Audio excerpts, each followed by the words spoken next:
well, let's go ahead and get started. Dave, can I have you put the flag up? And I might ask that you guys join me in standing for our Pledge of Allegiance. I pledge allegiance to the flag of the United States of America and to the republic for which it stands, one nation, under God, indivisible, with liberty and justice for all. All right, thank you guys. Do I have a volunteer for an invocation today or any motivational phrase or anecdotal piece? I've got a motivational phrase if you do not. Okay, I'll go ahead. Josh, I got one. Oh, Chris, go ahead. Yeah, sorry. This was actually, I found it the day of our road cleanup, not $100, Earl. It was on my daily Bible verse, but it says, two are better than one because they have good return for their labor. And that reminded me of road cleanup. Excellent. Thank you. And Kiwanis and us all working together. So, yeah, very good. I'll read you mine anyway. The key to success is to focus on goals, not obstacles. I thought that was pretty good. I've done a little post-it note. All right. So as far as guests go, I do see Kathleen. Kathleen, you're our speaker today. Thank you for being with us.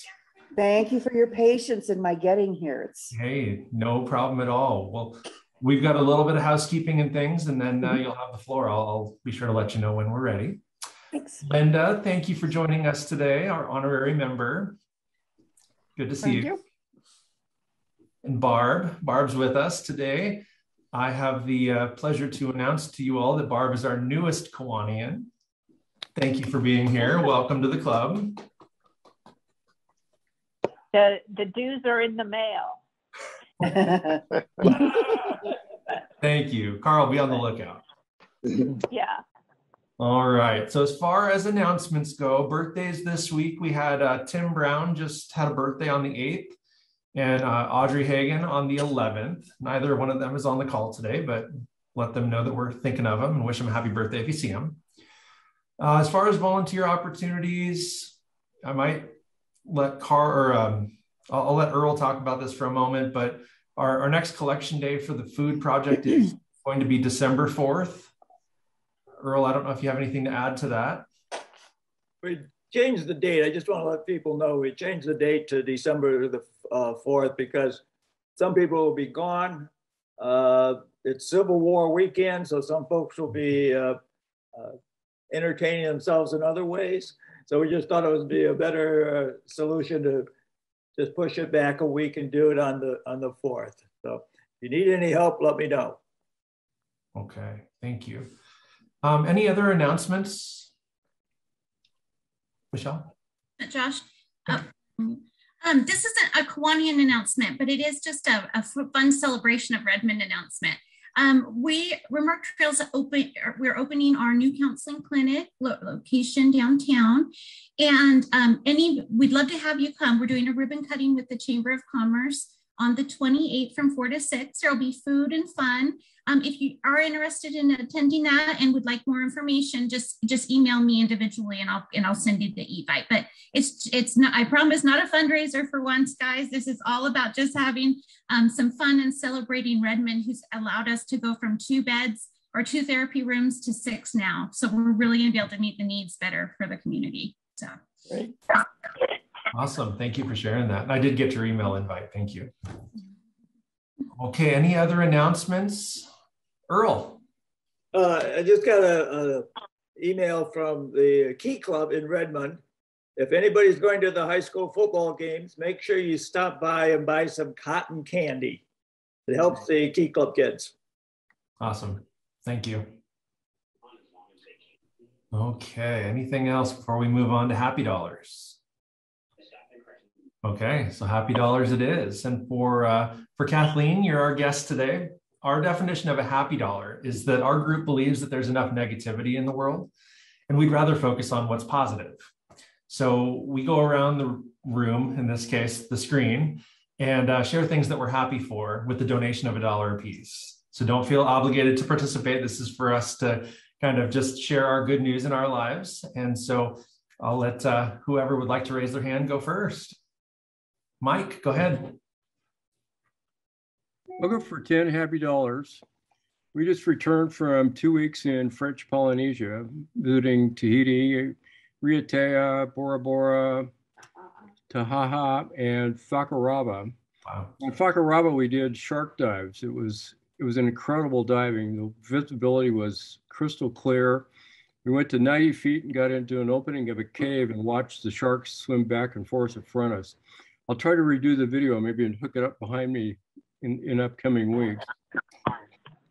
Then when we returned, we got to go to Philomath and watch our granddaughter Kaya run for the varsity cross country team. She had PR'd the week before and knocked out one of the varsity kids so she could run varsity, and then she ended up PRing again by almost a minute.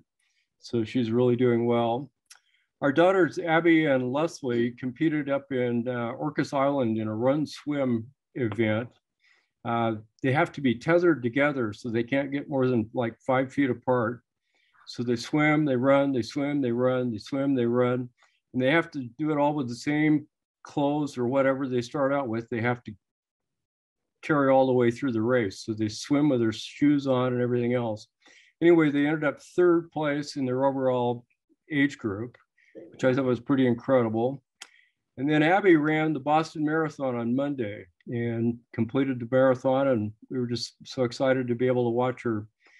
She sent us a copy of the app and we were able to follow her all the way through. And it was amazing.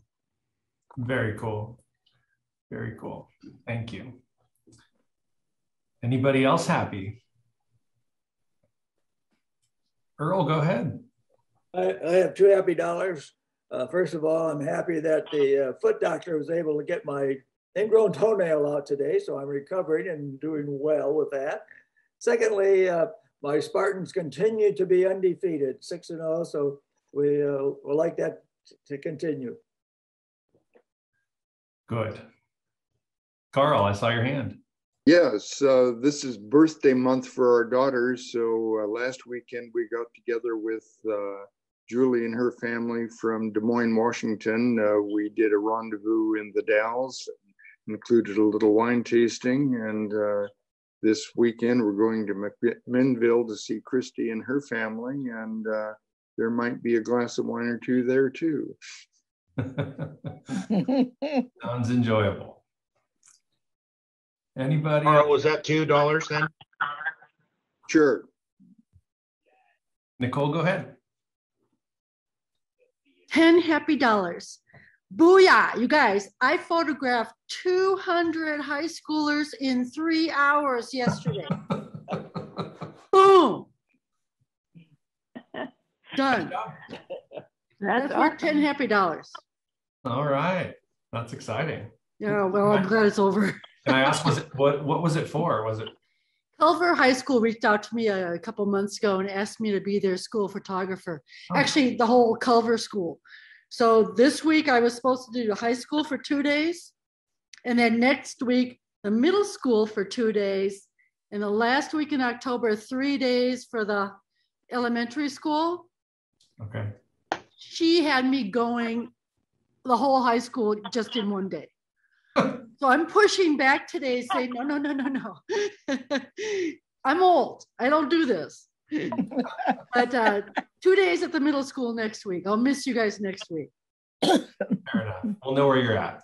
Thank you. Yeah, right. That's cool. Yeah. Very good. Not goofing around. Well, I'll do a happy dollar for joining Kiwanis. Yes. Thanks. Wonderful. I appreciate that very much. Any other happy dollars today? John Duff. I have $4. $2 for the 2 high school football victories Redmond got. Won the JV, or on Friday, the varsity went over to Putnam and won there. And then Putnam came over here on Monday and played our JVs, and we won there too. And then this week we traveled to Pendleton, my old stomping grounds, and both teams are supposed to play. So that's going to be a fun moment to be in the Roundup grounds playing my old team wearing the other colors. So The other $2 are for the 2 cases of wine that my bootlegger Carl Vertrees picked up for me this last week. So thanks, Carl. Don't mention it. Michelle looks pleased. All right. Well, I have a couple of happy dollars. I have a happy dollar that Barb is with us today as our newest approved member. I also have a happy dollar for my Giants who have taken the Dodgers to a game 5, which is huge. I think that's a big deal. I'm very excited for that game tomorrow night. Any other happy dollars? Michelle? I'll give 5 happy dollars, and it's to you guys.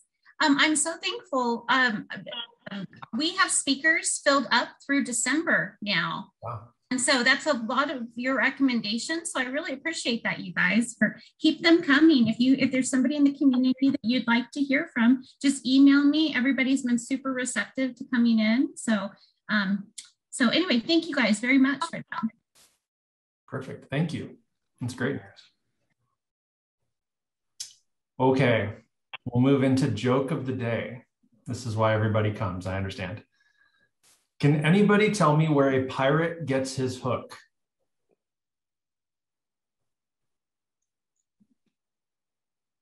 It's a hookmobile. Good guess. No. I see some puzzled faces. Any other stabs? No pun intended. Okay, I'm going to tell you, the secondhand store. I know it's bad. I know. All right. So Kathleen. I was going to say, I'm sorry, Josh, that's just a classic dad joke. And I think it's awesome. I'm going to tell you the dad joke website is going to be the source of a lot of my jokes this year. I'm on the email list. I'll get about 4 or 5 a day, and I'll try to siphon through the really poor ones for you guys, you know. But thank you. So Kathleen, you are the executive director of Healthy Beginnings. You're going to talk about your organization and what you guys do. If you're okay with it, I don't know if anybody has questions throughout, or if you'd like to save those for the end. I'd kind of let you decide. But otherwise, the floor is yours. Oh, and you're on mute. There we go. I do have a PowerPoint that I'm going to run and kind of walk you through like what's going on with Healthy Beginnings. But I will kind of start off, first of all, with a sincere thank you. We tried to pull this off back in June, and I have a mom, an elder care situation that kind of got in the way. So I appreciate the patience, persistence, and being re-invited to come back, because I do like to share the story of Healthy Beginnings, but life sometimes gets in the way. I've been with the organization not quite a year. It'll be a year in the middle of November, and we have quite a long history. So what I'm going to be sharing with you today is sort of like what's been going on for the last 12 months. And I feel like the last 12 months for all of us may have been a lot more interesting than the last 12 years because things have been just so crazy. But we're back on good footing and moving ahead in a positive direction. So we're feeling pretty good about where we are and where we're headed. So now I'm going to try and do share screen and open up. Hopefully we see it. You can see it. Great. All righty. So Healthy Beginnings, kind of our tagline is a parent's partner for those first 5 years. The kids that we serve are all typically between the ages of 0 and 5. And that's kind of our demographic. It's where we focus our attention. All of our screenings are geared towards issues and things that pop up within that age group. But every once in a while, to be honest, a parent might come with their younger child and have another child with them and ask if we can screen them. We'll screen them too. Because so many of the things that we screen for, vision, hearing, and so on, we can do that for any age person, although we specifically focus on the younger group. So let me find my little advance button. We were established in 1994, so we're going into 27 years. I've only been here 1, as I told you, but after 27 years of service, we have really gained a tremendous reputation. That's the first thing I learned when I came to Healthy Beginnings. Everyone seems to know about us. They have a really good idea of what we do, and very, very supportive of the work that's been done and what we're shooting for in the future. And we absolutely do believe in everything that we do in our work. We try to further the belief that all children should enter preschool and kindergarten ready to learn and thrive. And unfortunately, that isn't happening for all of our kiddos. It is true, research has shown that 90% of brain growth happens before kindergarten. It actually happens by the age of 5. And the early years are the best opportunity to develop the child's brain and the connections. We can add the information later, and that's what we do. We add information vis-a-vis elementary school and college and degrees and continuing education. We have the ability to constantly learn, and that affects our life, of course, but the connections and the ability to make the most of the information that's given to us, how to process it, how to analyze it, how to work from it, make decisions based upon it, gear our behavior, as a reflection of the information we learn. A lot of those connections, the vast majority, that's developed before the child ever hits kindergarten. So in some instances, with some situations, kindergarten, it's not too late, but you're behind the game, if you will. So finding out sooner rather than later that a child has any kind of an issue that would impede their learning and their development is really important. If you're parents, you already know this.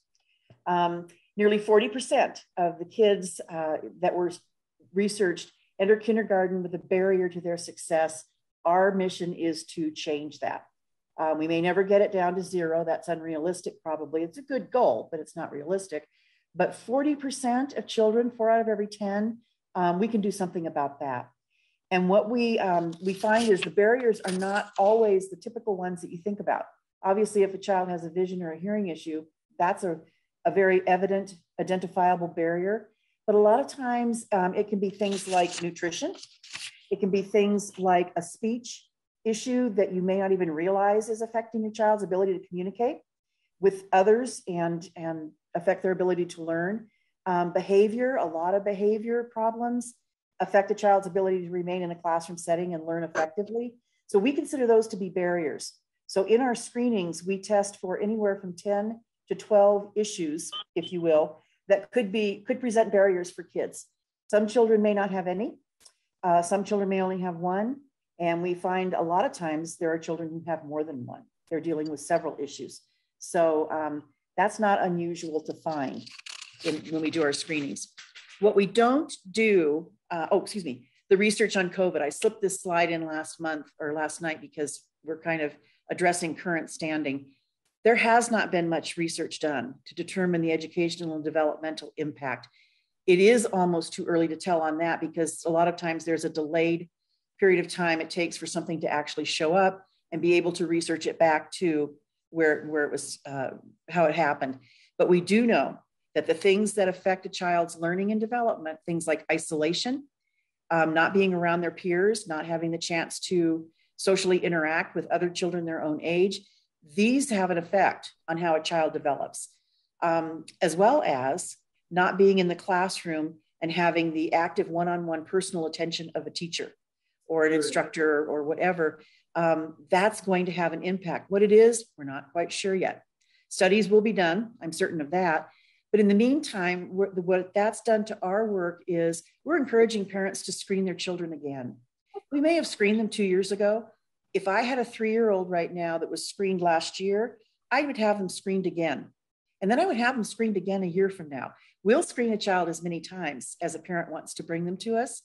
But I think probably a lot of parents are really realizing nobody can tell them what their child may have missed out on and what that impact is going to be down the road. But there's a lot of concern about it. So we're watching that really closely. The other area where COVID has impacted us, and I'll get to that later, is in the amount of children that we've been able to screen and actually get in front of. These are the stations, if you will, we call them stations, that we do during a community screening. And to let you know, we do two kinds of screenings. One is private preschool, where we go in to the preschool and we only screen those 10 to 15 children that are there, and we do it in the preschool setting with their instructors present. Those screenings are rather limited because we don't drag the entire 10-point screening and all of the volunteers into every single preschool. But the good thing about those screenings is we can identify if a child should go through a more complete screening, and we can tell a parent, please bring your child to our next community screening and let's check out a few more things. But Preschool Promise is a program that we were part of when it was launched a couple of years ago. And the whole idea was to get into those preschools and reach those children as early and easily as possible. Accessibility is huge. A lot of parents don't have the luxury of being able to, during the daytime, bring their child to a community screening. So if we screen them at the preschool, that really is a service for the parent. And it also makes sure that we have access to that child so they can get screened. The other screenings, and that's what this slide is about, and the ones that we're kind of more known for are our community screenings. We may go to a church, a library, the gymnasium of a local elementary school, and we set up all of the stations. And these are the things that we screen for. So you can see there are a lot of possibilities for issues. We don't diagnose though. We're not medical professionals. However, our volunteers, the majority of them are trained, experienced professionals in their field. Many of them have retired, but they want to stay active doing what it was they did as a career. And so they come to us, for example, dental, speech, and so on, behavior. A lot of retired teachers and dental technicians and speech therapists and so on. And the vision, hearing, and so on, we also have professionals that do that screening. So that's what we offer in, I call it the one-stop shop, because it's testing all of these things. And again, it's not a formal diagnosis that a parent would get really worried or concerned about, but we do give them a referral and say that when we did this screening, your child scored below the level, and we recommend that you have it checked out. And then we give them a list of providers. We don't recommend or refer them to a specific provider, but we follow up on that so that they know where to go next. Oh, I just mentioned this. All the screening stations are staffed by trained volunteers, right? That's one of the things I think that I was most impressed about when I came to Healthy Beginnings that really sets us apart. It would be easy to take volunteers from the community that want to help and train them up as best we could, but it's a very different situation if you're concerned about your child's speech to have them screened by a speech therapist. They do it differently. They know what to look for that the average layperson would not. So we really shoot to have all of our stations manned by professional volunteers. This is one of the most important things, I think. Not only the screening is only half the story. Finding out what might or might not be going on with your child is one thing. What do you do next if there is an issue is really the more important thing. So we work with families after the fact. There's a 6-week period after a child is screened where we stay in touch with mom, dad, grandma, whoever happens to be the responsible party for the child. And we encourage them, help them connect with providers, help them connect with their primary care physician. Our services are completely free, so there's no insurance requirement. However, for some of the services that their child might need, we help them work through that issue as well to make sure that that's not a barrier to getting their child help. And we're available for phone calls. Parents can call us whenever they need to. One of the programs that kind of went on hold this past year and a half was our rural advocacy program, where we had out in the smaller communities in Central Oregon, people that lived in the community and represented Healthy Beginnings and handled some of the screening work and the follow-up work. But everything just ground to a halt, back, as we all know, back in April of 2020. We are now re-energizing that. And we have an advocate established up in Madras, and we're working to get one for Prineville and then South County. So that's coming back online. Again, our attempt to catch up on these kids, find children that were missed last year, do more screenings, rescreen where parents feel like it would be important. So right now, I am pleased to say we do have screening work going on in all of the communities in Central Oregon, Bend, Redmond, Prineville, Madras, Sisters, Sun River, and Lapine. And I will give a shout out to Redmond. Redmond is one of our best. The community responds more than any other community when we do screenings. We get really good turnout, a lot of interest from parents. And in fact, we have a screening coming up Friday in Redmond at the Highland Baptist Church. So, kudos to Redmond. They care about their kids.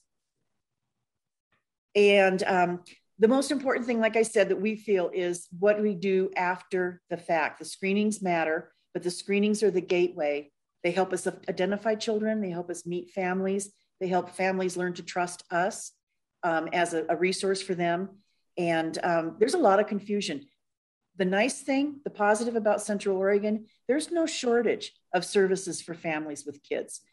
The difficult thing is it's a tricky system to navigate. You never, if you're not in the system like I am as a nonprofit person for the last 3 decades, you wouldn't naturally know where to go. So we really want to help parents after the fact and guide them in the right direction. We never want to see a referral go unaddressed. That defeats kind of the purpose that we're all working towards. Over the 27 years, and this number probably needs to be updated because this slide I think is from 2019. We've served nearly 14,000 children, again, all of them for free. There's no means testing, there's no income level, there's no insurance coverage requirement, any child, period. And I love that part. Now, the other side of that coin, though, is that we rely as a nonprofit on the support of community and foundations and local governments with grants and so on. About 40% of our $300,000 a year budget, which is pretty small, to be honest with you. We have 3 staff people, but about 40% of that money comes from grants, like through Deschutes County Health and High Desert Education Service District and so on. Then about 30% comes through individuals, and the remainder comes through businesses who either sponsor our events or they sponsor our screenings specifically. So that's kind of how it breaks down. It's worked pretty well for us in the past, but the grant funding has also been impacted by COVID. We received a considerable amount of funding last year because they were emergency funds when foundations wanted nonprofits to stay afloat. It's shocking and kind of disappointing now a year later how much less funding there is coming from foundations, but that's okay.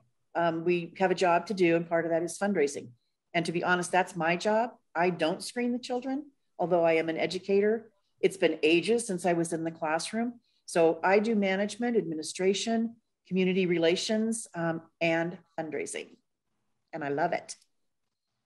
There is a fun aspect. I'll just re-toss this in. The kids get to do a prize wheel at the end of the screening. And they seem to really enjoy it. So that's kind of how we wrap up a screening. We also want to instill in children a sense of ease at being tested, assessed, medical, people sticking things in your ears and so on. We don't want them to be afraid to go to the dentist. We don't want them to fear the doctor.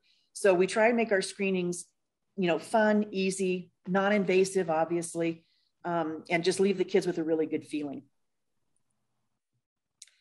So there we are, 27 years. We're very proud of that. We're going strong. We've never really been a huge organization as far as I can tell from looking back at the records. We haven't grown into $1 million budget with a staff of 10. The work that we need to do, we function pretty well in the niche that we're in. And one of the things that I also like to leave with is COVID was a cloud, a very dark cloud. We chose to dig and dig and dig and try and find whatever silver lining might have been there. And there was one for us. One was it allowed us to rethink how we come in contact with parents and kids. It allowed us to expand what qualifies as a screening. For example, we never probably 5 years ago would have thought about doing a Zoom screening. I'm not sure Zoom existed 5 years ago. So now, because of all of these needing to find these alternate ways to communicate and stay in touch, we have found alternate ways to do our work. And that's a good thing. Ways to help: attend a screening, donate, volunteer. Those are the 3 things that we do. And honestly, attending a screening, it is interesting to see how they work. It's kind of fun to see all the kids. It can get a little wild sometimes. But clearly the donation and volunteer is also really important. These are just some of our community partners that have stuck with us over the years. Some of these folks, 21 Cares for Kids, Mid-Oregon, the High Desert Education Service District, they've been around for a long time, working on behalf of Healthy Beginnings. And we are extremely appreciative. The Kiwanis of Redmond, I think, has supported us in the past. And we are very appreciative of that too. So there's that little kiddo. And that's kind of like the whole presentation. Any questions or comments or anything that you might want to bring up? I talk fast. I jam a lot of information in a small period of time. So, Kathleen, yes. Do you, Michelle Duff, do you do mental health screenings for the children and families? The closest we get to that is when you get into the behavior screening. But true mental health, first of all, the actual setup of our screenings and the venues don't lend themselves to that sort of an assessment. They're not private and confidential. They can be noisy because you're in a large room like a gym with 10 stations and sometimes 15 or 20 kids. They're not always quiet. So for a mental health screening, it would not work. That said, we do many times discover through the screenings that there is an issue. And there's one example I can think of. It was actually in Redmond again. It was last spring, one of our first community screenings that we were able to roll out when they started to open things up again. We were over at a middle school, Hugh Hartman Middle School. And there was a child that came in and just went crazy is the only way I can describe it. It's not a professional way to say it. I don't know how else to describe it. Thrashing about, flopping on the floor, screaming, pulling at his mother's clothes. I mean, I'd never seen anything quite like it. Again, I'm not a professional in that field. I would have said but I said to myself, that child has an issue. So we don't actually assess, but sometimes you just see it. So in the consultation that our staff person did with that mom, in a private setting, she broached with her the possibility that there was something more going on than the mother might have been able to understand or deal with. So we try to do it that way, Michelle, but we don't actually have a station called mental health. Kathleen, I'm going to email you to a person, Jackie, who specializes in children's and families counseling for Rimrock Trails as a resource. Great. We'll do that offline, of course, but great. We're finding children under 5 years old more and more are actually being diagnosed with mental health illnesses. I believe the last count was 5 million in the country. So definitely it's something that's broadening and becoming more apparent too. Yeah. I think one of the things I like about, someone asked me once, how are you any different than a doctor or a dentist that does a check? And it's true, we are different, but when you bring your child in for a dental exam, that is the only thing that's going to be examined are his teeth or her teeth. So they aren't concerned about things like behavior and nutrition, and that's not their area of expertise or attention. Even when you bring them into the primary care doctor to do a new school exam or something, an annual physical that they do with kids, they don't look at all of those different things. They're busy. So we just consider ourselves to be a partner. We consider ourselves to be an adjunct to what they do. And we just feel like with little kids like that who don't communicate well, and they fly under the radar so often because you just think, they're just a kid. We're missing a lot. So that's where I think with the screenings that we do, anytime we see anything that's kind of out of the norm, we try and bring that to a parent's attention and help them figure out what they need to do next about it. One thing too, if all of you feel like sharing it, that I can send you a link or you can go to our website for the screening this Friday. If you know of anybody in Redmond that has children within our age bracket or even a year or so older, the screenings are free, don't need an appointment, just come on in. Highland Baptist Church, 3100 Southwest Highland, from 10 to 2. But who would I send that to that could maybe share that for me? You could send it to myself or Carl or Michelle or Earl. Okay. Yeah, because we do still have time, and we would like to help as many kids as possible. For sure.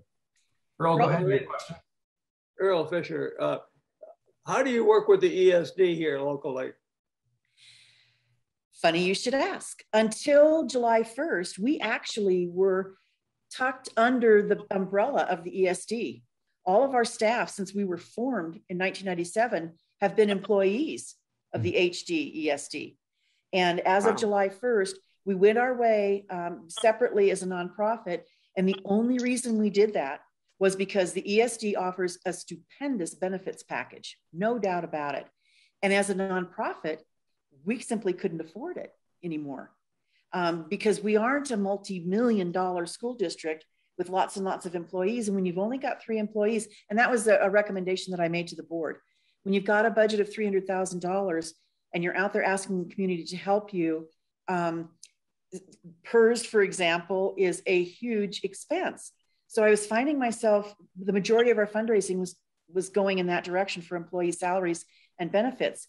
And I had to put my nonprofit hat on and say, this financially doesn't make sense for Healthy Beginnings. So they have always been, oh my gosh, they've been so helpful for us. All kinds of partnerships. We're linked into all of their channels of service. We're connected with all of the programs and the groups that they have also connected beneath them. So it's been a wonderful relationship for Healthy Beginnings. And I think that's part of the reason why we have such a good reputation over the years.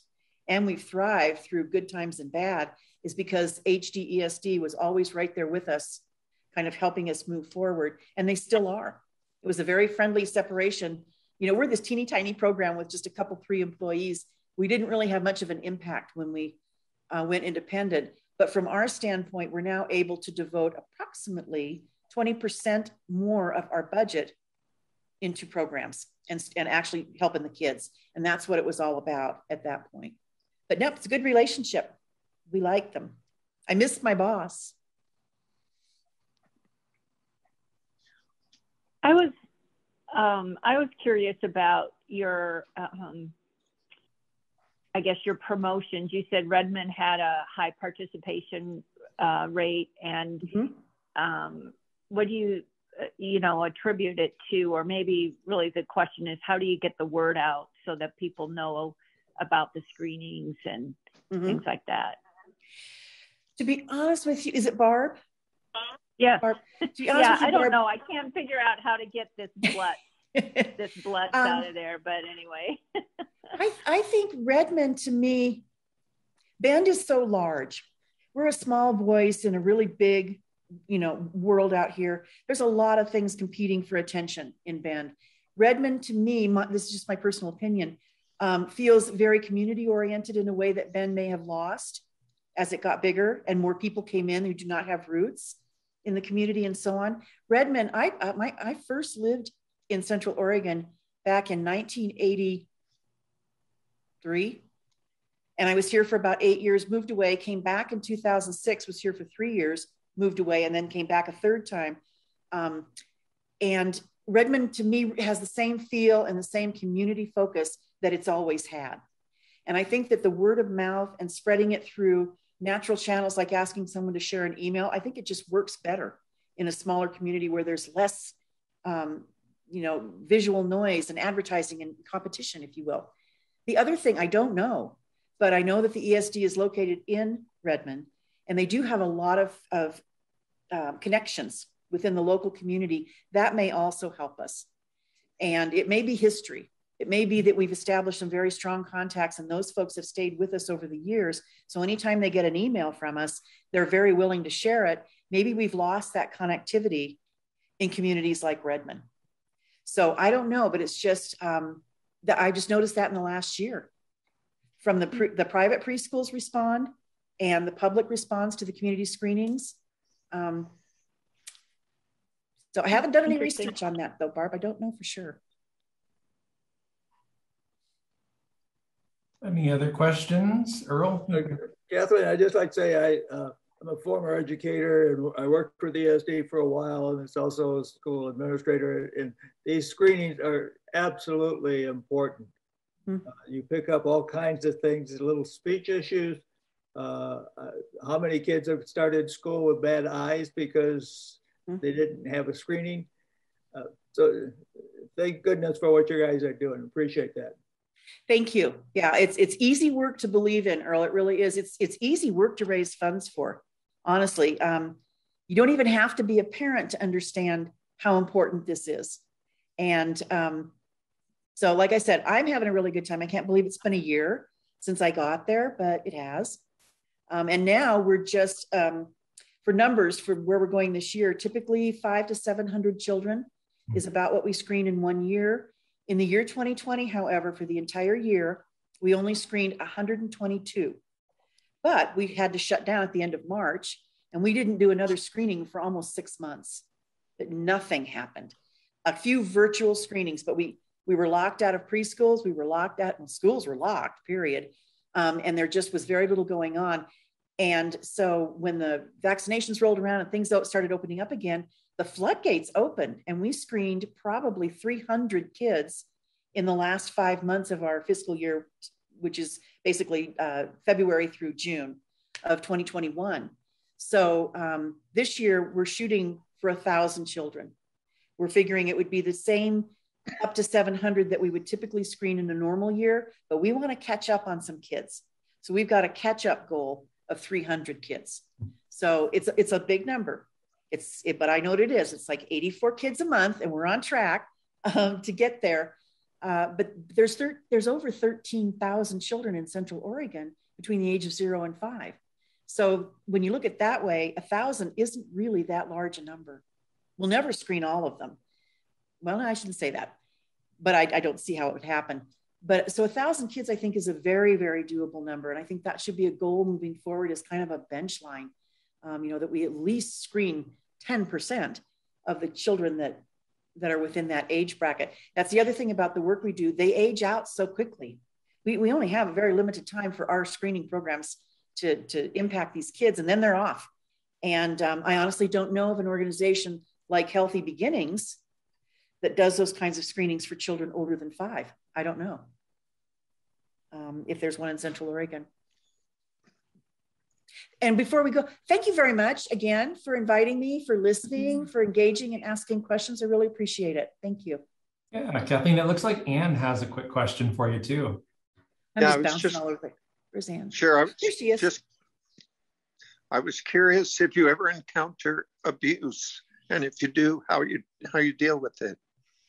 We have not since I've been there, thank goodness, because that's a tough one. We do train our volunteers. We have a little section when they do their orientation on what do you do if you suspect abuse. So there's a protocol that we are not specific, because when we were with the ESD, Earl would understand this, we did fall under that mandatory reporter sort of blanket. Now that we're not, now that we're a nonprofit, one could argue, are we actually mandatory reporters the way teachers or physicians might be? We act as though we are. So we don't ignore it, but we are limited in what we do. We don't confront a parent, for example, if we see it, but we do reach out afterwards. And again, since I haven't been there, I need to brush up on that, Anne, because I'm not sure exactly what our stated protocol is if you encounter. I just know what we train the volunteers to do if they suspect it in a child that walks through a screening.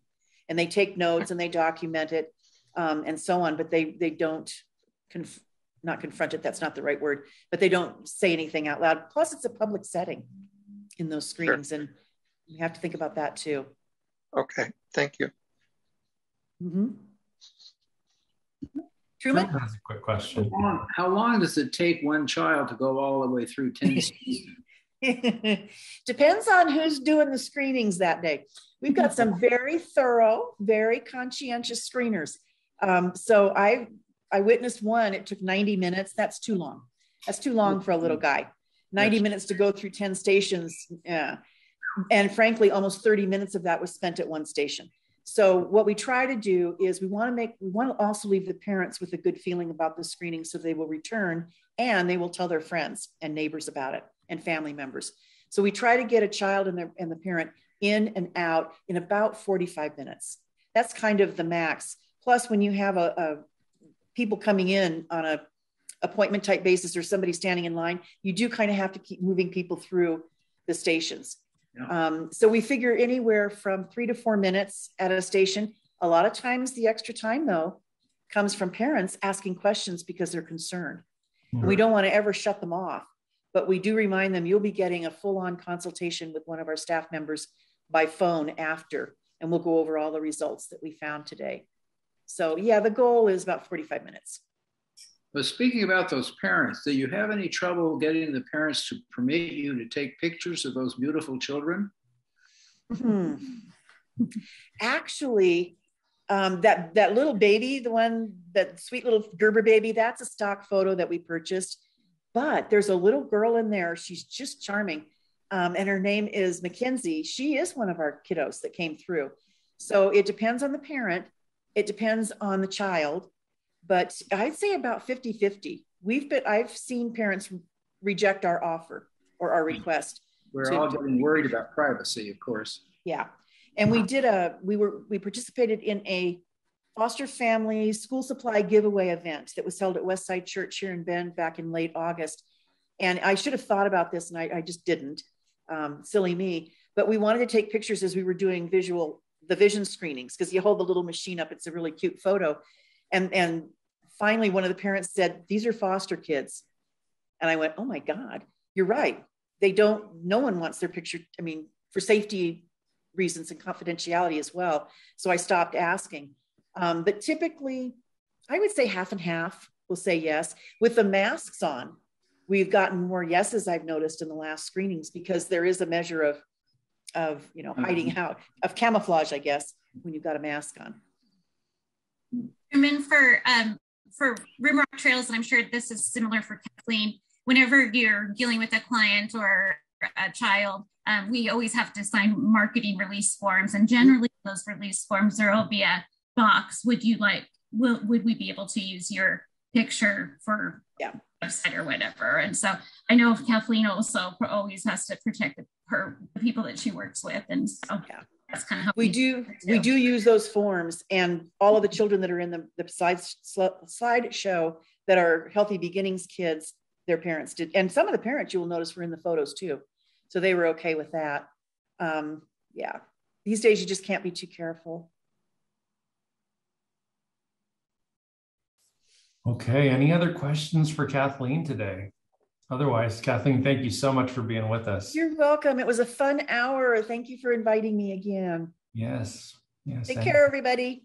Thank you, guys. And with that, have a good week. Oh, an applause. Thank you. You too. Bye-bye.